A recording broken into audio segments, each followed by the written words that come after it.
Pemirsa, kita akan memasuki kabar nang Panambayan. Dinas Kesehatan Banjarmasin mengingatkan warga untuk meningkatkan kewaspadaan terhadap sejumlah penyakit menular nang rawan terjadi wayah musim pancaroba. Beberapa penyakit nang perlu diwaspadai diantaranya infeksi saluran pernapasan akut, demam berdarah dengue, dan diare.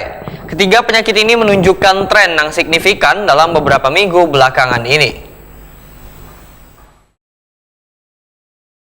Dinas Kesehatan Banjarmasin mengingatkan warga untuk meningkatkan kewaspadaan terhadap sejumlah penyakit menular nang rawan terjadi wayah musim pancaroba. Beberapa penyakit nang perlu diwaspadai diantaranya infeksi saluran pernapasan akut, demam berdarah dengue, dan diare. Ketiga penyakit ini menunjukkan tren nang signifikan dalam beberapa minggu belakangan ini. Demikian dipindahkan ke Dinas Kesehatan Banjarmasin Dr. Tabiun Huda, Takuni Prima TV Kemarian, Senin 17 Juni 2025. Menurut Tabiun Huda, kasus DBD mengalami kenaikan wan diare meningkat cukup signifikan dengan menyasar kekanakan. Dinasnya menekankan pentingnya kewaspadaan warga dalam menjaga kebersihan lingkungan dan menerapkan pola hidup sehat untuk mencegah penyebaran penyakit.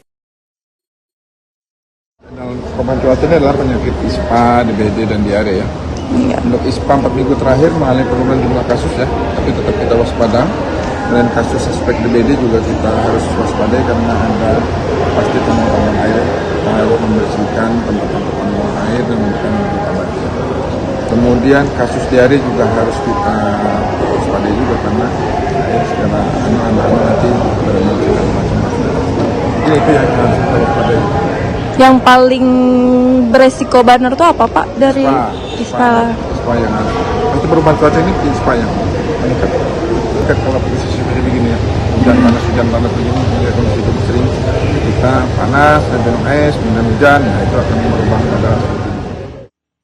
Berdasarkan data Dinas Kesehatan Banjarmasin, kasus ISPA tercatat menurun dari 573 kasus menjadi 466 kasus. DBD suspek meningkat menjadi 15 kasus, sedangkan kasus diare mengalami lonjakan dari 176 kasus menjadi 224 kasus.